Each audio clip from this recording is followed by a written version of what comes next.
Peace and Black Power, family. Welcome to another sa.neter TV House of Consciousness production. And you already see I got the man on the screen, brother Tariq, Nasheed. How do you spell your last name? Nasheed. Oh, I got it right. I thought I messed up. Brother, you didn't come into town for this, so I want to give it to you right now while you're here. That's your award for having the best documentary of the year, of the years. You see what I'm saying? Thank you, brother. Thank you, family.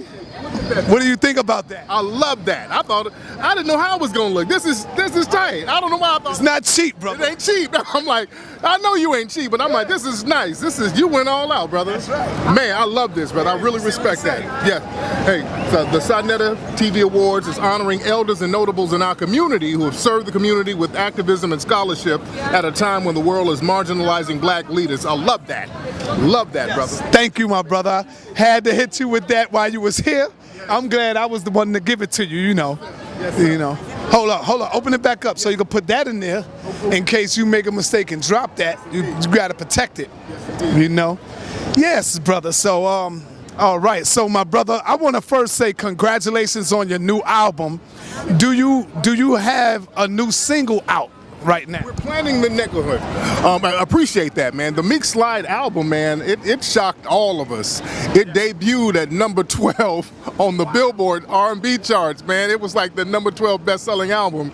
It was on Google Play. It was the number 1 R&B album on Google Play. It came up to number 3 on iTunes. And I just appreciate everybody who supported the album, because we did an R&B album independently, and it took off like that. And people are calling for us to do concerts all over the place now, and we're getting prepared for that. And the reason I did the album is because I just got tired of our R&B music and our music just being diluted. When we look at what R&B is now, it's like Post Malone and Justin Timberlake, and hell, Justin Bieber is considered R&B now. So they're really muddying the water when it comes to our music, and we just have to take a stand and take control of our music like we used to. So that was the whole Meek Slide project. That's what it was all about. Even the name Meek Slide is the name of a black neighborhood that was in Tennessee, where black people fought against the white supremacists trying to burn their cities down. So there's a significance to the whole name Meek Slide. So, you know, I thought it was very important for us to take control of all of our media. That's why I do movies independently. That's why I do music independently. That's why we have reality shows where we go around the country showcasing black businesses. We do that independently. So we have to understand people like me, people like sa.neter, because you put in a lot of work, and you've been putting in work before a lot of folks, before the YouTube thing. You've been doing this stuff. So that type of black media is so needed in our community, and now people are gravitating towards you because, you know, it takes a minute for people to kind of catch on to stuff. So now people are catching on to it and seeing the importance of having a black media apparatus where the truth comes out. Another thing, my man is on the phone. You go. Yeah. Another thing that we have to do, we have to support the black businesses that we have around the country. And that's why I did that reality show. You know, earlier tonight I was at a restaurant. I didn't even know who owned the restaurant. It was a restaurant called Spoon Fed right out here in Manhattan, in mid-Manhattan. And something just made me gravitate towards this place because of the decor. It had a real interesting look. So I went to this spot. It was a Southern food type of joint. And the owner came out. It was a black dude. He was like, "Hey man, I appreciate you coming to my spot. I'm the owner." So my energy gravitated to me towards this black-owned spot right out here in Manhattan. And we have to go out of our way to support certain businesses like that. And we have to support places up in Harlem that's doing the right thing, black businesses in Brooklyn. So it's just very important to stay on top of our game and stay on code. Also, we got to support black nail shops, all that stuff, man. So we just got to be really on top of our game out here. That's polite? Yeah. Okay, good. How many tracks you got on that album, brother? On the Meek Slide album, we have 10 songs on there. We wanted to make everything really to the point. I didn't want to put a bunch of filler tracks on there. The Meek Slide album, we got 10 joints on there. Every joint can be a single. So when you hear the album, it's just bam, right out the box. Every joint is popping. And it's just like that classic R&B from the 80s. Back then, they didn't have an album with 18, 19 songs because only so many records could fit on a vinyl disc. So we wanted to go back to those days where it was like 8, 9, or 10 records on an album. It just got real to the point, and that made albums better, in my opinion. Now, because of the digital age, you got cats with 25 songs on there, but one hit, and the rest is just cats BSing around on there. So we wanted to go real traditional with the Meek Slide album. I notice the most critics that we get is the people that don't do nothing. You know what I'm saying? When I first saw the video came out, I seen people laughing and clowning. So I said, well, let me see what this is. I click on it, and automatically I gravitated towards it because I seen you having a lot of fun. To me, that was like, it was just awesome. And the video was done professional. So you had a lot of fun making that video because I see the way you was doing that, brother. I noticed you did a Chicago travel show. Are you starting a black travel show? Yeah, the ISM radio show is basically a black travel show where we go around the country and we showcase different black businesses. We went to New Orleans first. Me and my co-hosts Bree and Layla, we went out there and went to different black businesses, showcased those. We went to black nail salons, we went to black bookstores, black cupcake shops, black coffee shops. Then we went over to Atlanta. We really had a great time in Atlanta. We went to my brother Killer Mike's shop. We went to what's that? The Housewives of Atlanta joint, the Old Lady Gang. We went to their great spot. We had a good time there. We went to some vegan spots over in Chicago. So we showcased a lot of black businesses around the country, and I thought that was very important. All right. I know you heard of the Madden shooting. The Madden shooting. Madden? Yeah. I know you heard of the Madden shooting. What's your thoughts on that? A few days ago, down in Florida, in Jacksonville, Florida, a suspected white supremacist gamer shot up a gaming convention. It was a tournament, a Madden tournament, and the guy he shot was a black dude. And I've been warning people about these gamers in the gaming community. That's a recruitment ground for a lot of white supremacists. I've seen former, and I say former with quotes, former neo-Nazis admit that they recruit from the gaming community, where you put on those headphones and you can kind of correspond with different people around the world with those games. That's an excellent place to kind of communicate and get on code without being detected. And you can communicate and recruit people from all over the world anonymously. And if you listen to some of those video games, you know, usually it's a bunch of dudes spewing anti-black racism. You listen to one of those games and it's always nigga this, nigga that. So this is a breeding ground for that white supremacist mindset. So I knew something like this was going to happen. What's up with the police union who offers $500 for police to take down suspects? I know you heard about that too, because I be seeing you going in, brother, on the politics, man.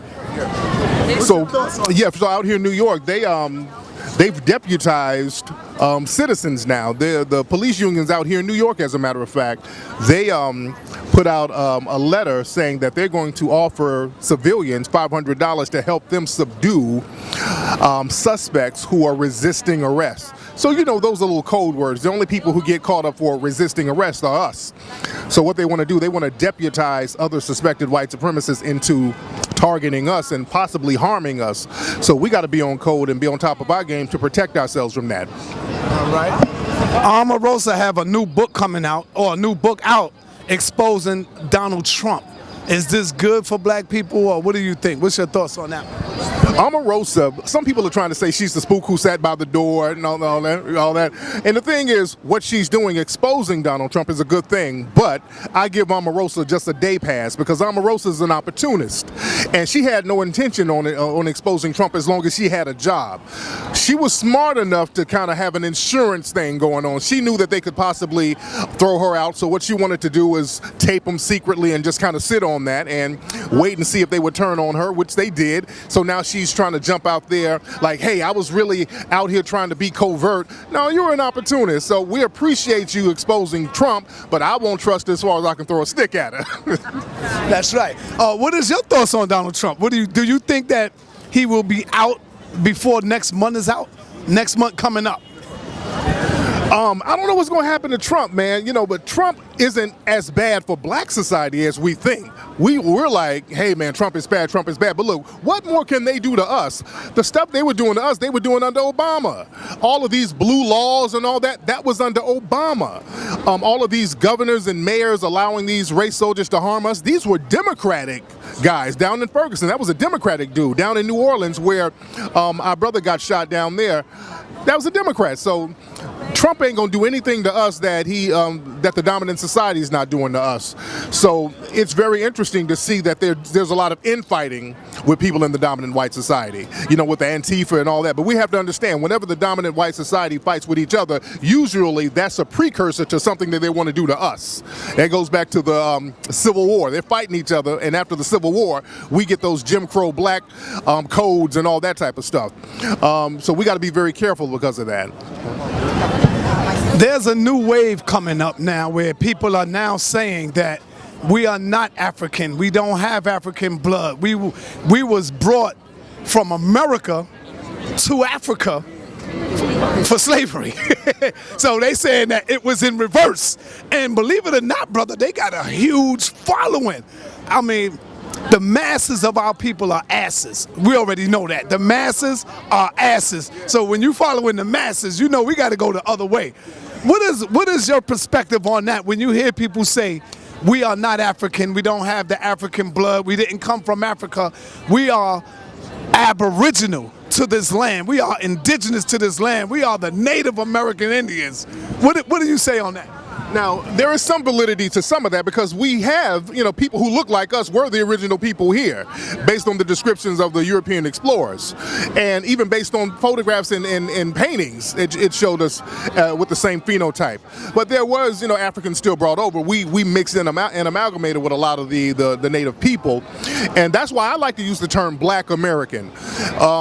Because when we use the term African American, you have white people who come over from South Africa and they claim African American. You know what I'm saying? So that's kind of a trick bag. So I like to use the term Black American because we do have our own culture, we have our own experience here, and we have a very unique situation here, whereas you have certain people who come over from Africa who really don't identify with us. And I had a problem with a lot of Nigerian coons, and they get mad at me for pointing this out. I got love for Nigeria, but they allow the coons from Nigeria to come over here. Not to say all people from Nigeria are coons, but when they come over here, it's like, well, those are Akatas. They're not us.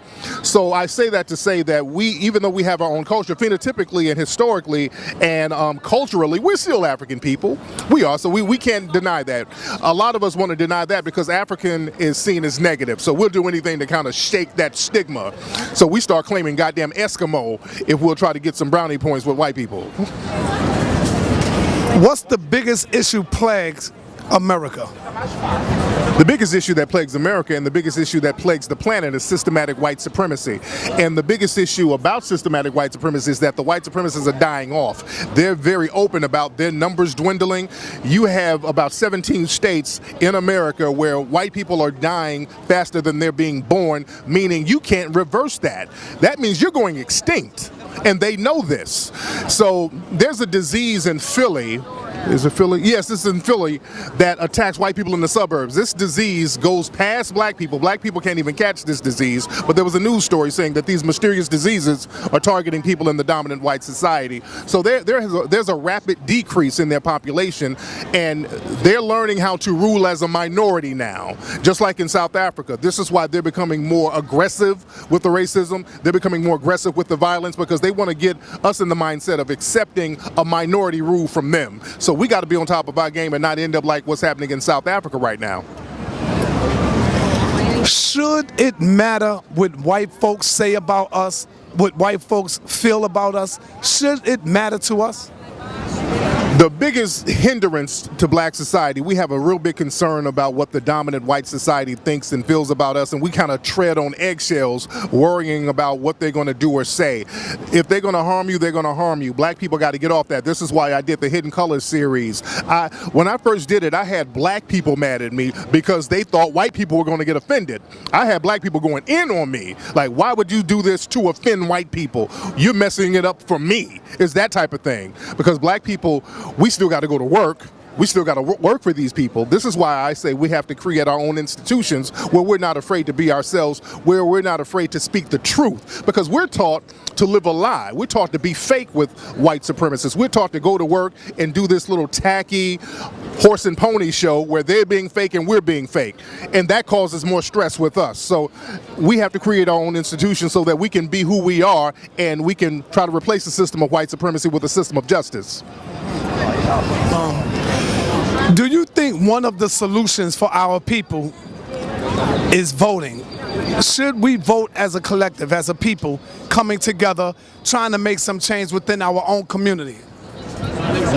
When it comes to voting, we got to be strategic about voting. The thing is, it ain't just about going to the polls and just pushing the lever and then walking out. We have to have an agenda, and especially on a local level. The problem is, when it comes to voting, we never go in there and specifically ask for anything. And if we don't specifically ask for anything, we're not going to get anything.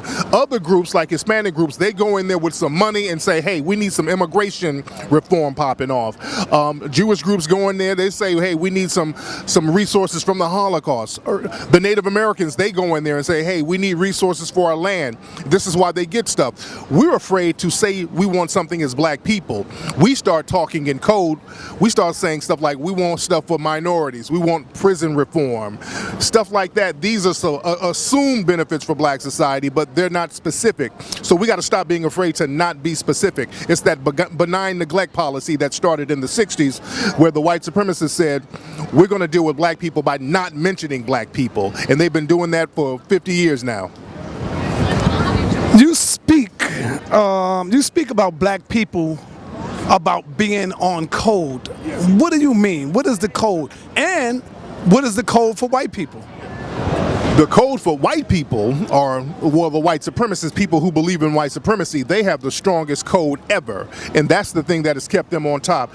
Being a white supremacist means when you get in the room with another white supremacist, or even when you deal with black people, you're going to deal with them in a way where you're going to maintain dominance.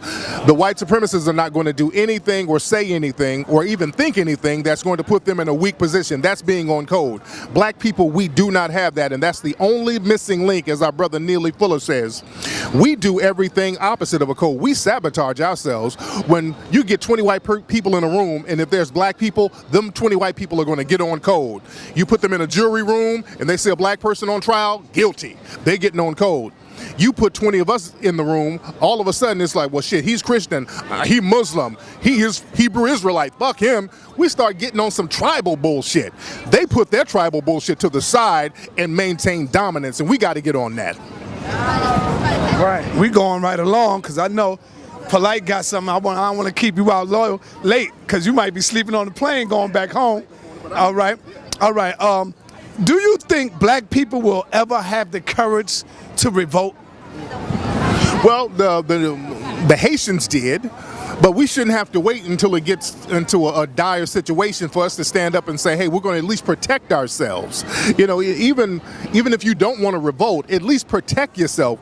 We're sitting around getting beaten and brutalized, and every mammal in nature, they know how to protect themselves. So we got to get that mentality.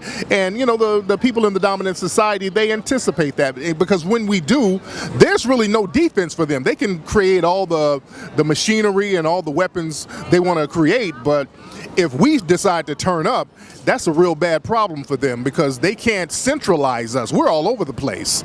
So the thing is, they don't want us to get a cold. This is why our circles are always being infiltrated. When black people start talking about empowerment, all of a sudden, a person comes out of nowhere talking about, well, what about LGBT issues? So the white supremacists know how to dissipate all of our movements so that we don't get on code.